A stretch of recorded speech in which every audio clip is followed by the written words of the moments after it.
Bien, para la nomenclatura de aldehídos según la IUPAC, nosotros vamos a nombrar a los compuestos lineales de cadena abierta, reemplazando la terminación de O del nombre del carbono del alcano correspondiente con la terminación en al.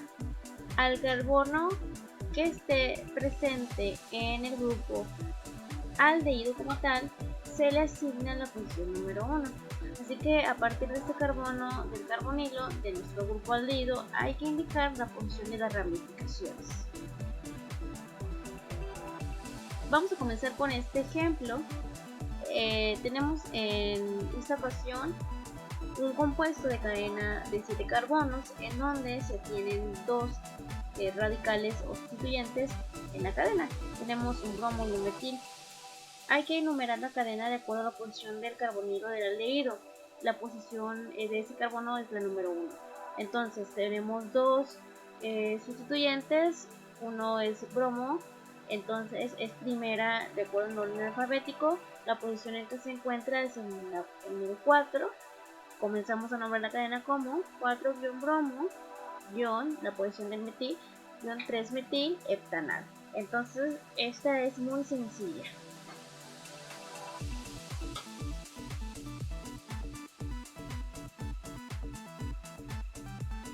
Para el siguiente ejemplo tenemos a una cadena de 4 carbonos en donde está presente en la posición número 3 de acuerdo a la posición del carbono principal del grupo aldehído. Tenemos un sustituyente hidroxilo. ¿Cuál va a ser el nombre del compuesto? Indicamos la posición de este sustituyente, sería 3-hidroxi con 4 carbonos butanal. Como tal, vamos a nombrarlo de diferente manera. Todos los ciclos se van a nombrar con un sufijo que le corresponde de carbaldehído.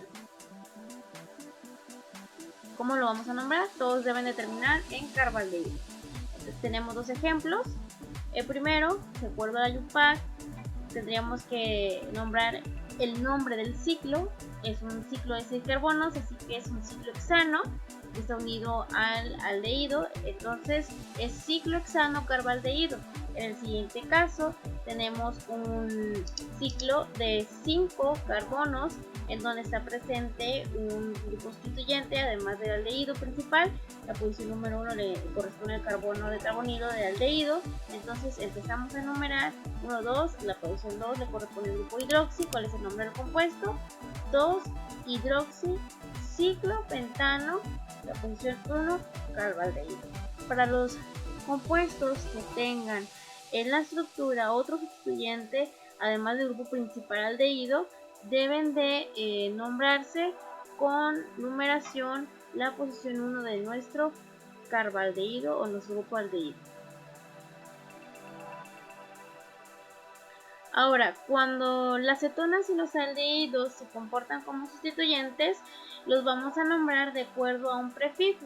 Si estamos hablando de cetonas, el prefijo a utilizar sería el oxo. Si hablamos de aldehídos, el prefijo a utilizar sería formilo.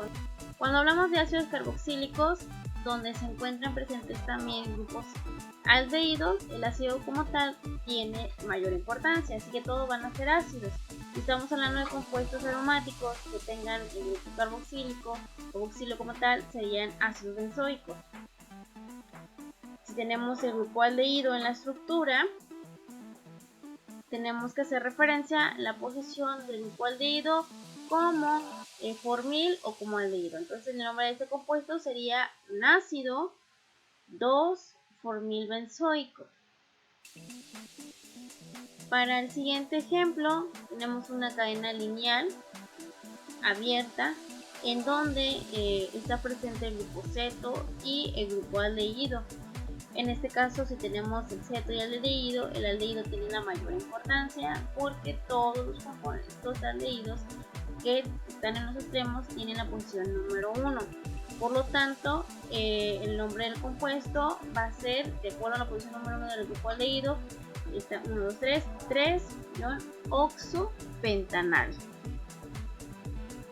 Ahora, el siguiente ejemplo, tenemos otra cadena abierta de ácidos carboxílicos, en donde está presente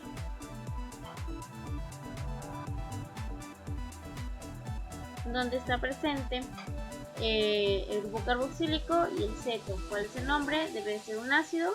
Ácido, la posición del grupo ceto está en el tercer carbono respecto al grupo carboxílico. Entonces, ácido 3-oxobutanoico.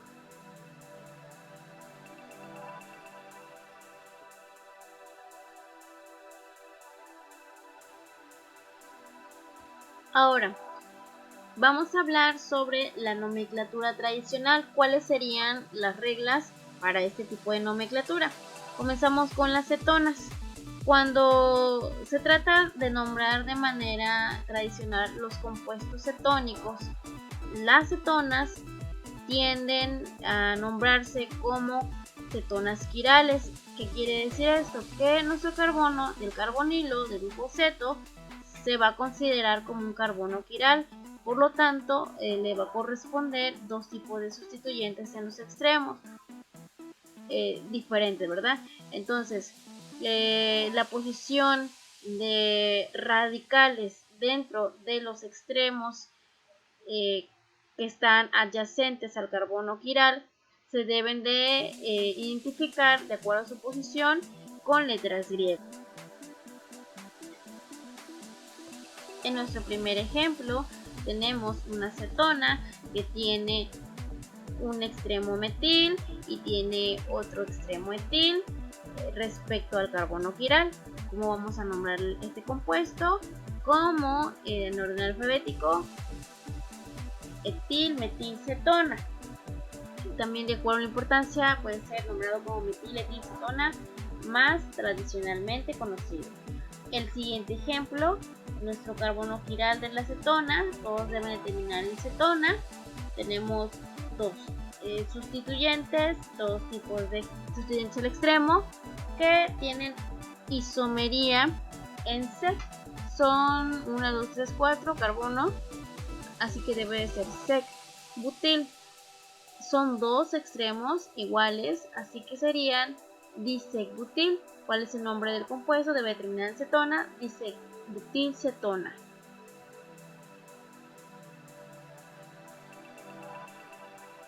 El ejemplo siguiente, tenemos cetonas asimétricas, en donde está presente un extremo en isomería iso, que es un isopropil, y otro extremo en etil, que tiene un radical en posición beta.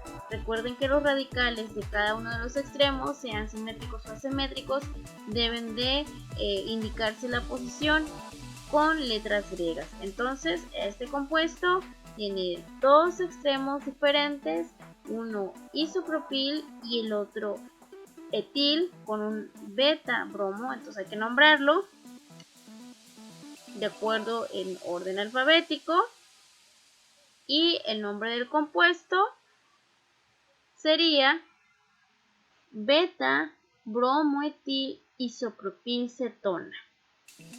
En el caso siguiente está nuestro carbono quiral de nuestra cetona. Son extremos asimétricos. Tenemos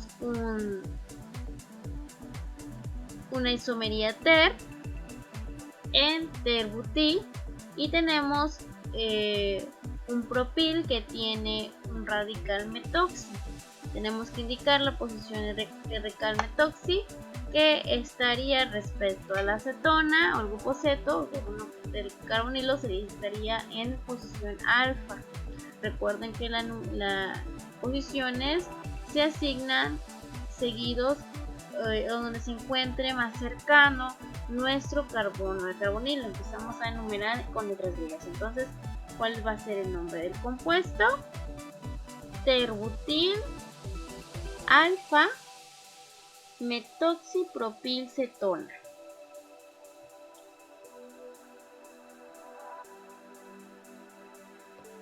Ahora, cuando estemos hablando de cetonas que tienen nombres históricos comunes, la vamos a identificar de acuerdo a ese nombre tradicional de antaño.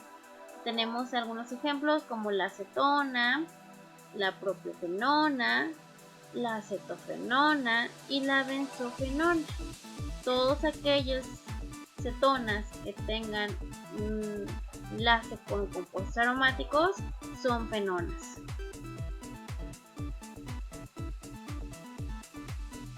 Para la nomenclatura tradicional de aldehídos, hay que recordar que las ramificaciones se van a indicar con letras griegas, siempre y cuando nosotros comencemos a indicar la posición de acuerdo al carbono siguiente de nuestro grupo carbonilo como tal en nuestro compuesto. Todos los compuestos de aldehído, de acuerdo a la nomenclatura tradicional, van a tener la terminación aldehído. Vemos los siguientes ejemplos. Empezamos a indicar la posición de nuestro radical, en este caso el bromo, que se encuentra respecto al carbono del carbonilo de nuestro aldehído en una posición beta. Vamos a nombrar el compuesto beta bromo butiraldehído. En el siguiente ejemplo, de manera tradicional, les vuelvo a recordar que se deben de indicar las posiciones con letras griegas de acuerdo a donde se encuentren el carbono del carbonilo del aldehído. Entonces, en este caso tenemos un metoxi en una posición alfa. ¿Cuál es el nombre del compuesto? Alfa metoxi propionaldehído.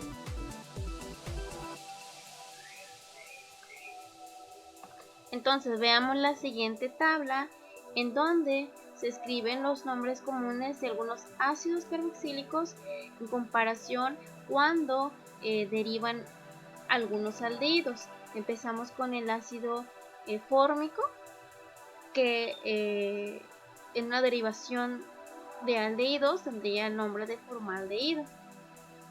En el caso del ácido acético, acetaldehído. En el caso de ácido propiónico, propionaldehído. En el caso del ácido butírico, butiraldehído. En el caso de nuestro ácido benzoico, benzaldehído.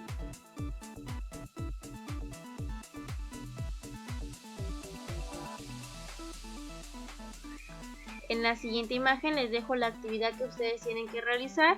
Esta se va a entregar el día domingo en punto de las 11 p.m.